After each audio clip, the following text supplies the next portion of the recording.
We'll be tapping into his stock system with the LC2i. Highly recommend these converters.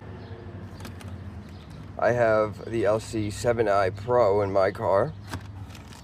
We'll be connecting the 1400 watt DB11 from Rockville to power the K5 8-inch Rockville's 1600 watt max. So while Alan struggles with his battery,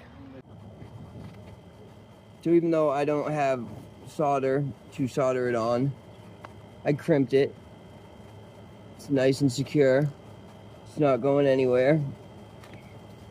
Now I'll heat shrink this on there. Alright, now we got that heat shrunk on there. It's nice and secure and protected. Alright, now that I got those wired up and heat shrunk, I'm going to start pulling the panels off so we can run the power cable from the battery to the back.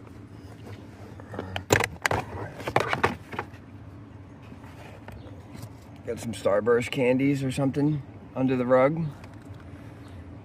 Whatever this contraption is, he's got wired up.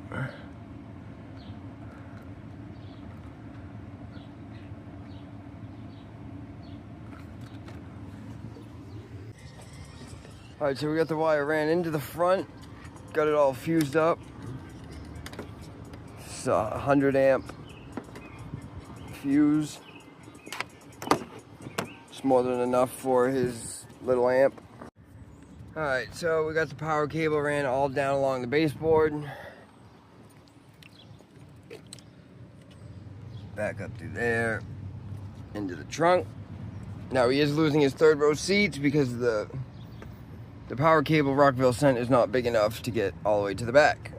Alright, so now we got the fuse tapper in the audio socket running down the side along the baseboard with the power wire.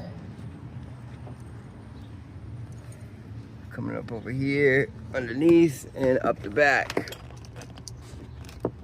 We're gonna connect it to here. Alright, so I grounded it down here. Not the ideal spot, but he has no bare metal within reach of the amp other than under the floorboard carpet. It's running up through the back to here. Everything's got power. Now I'm gonna run signal from the rear doors.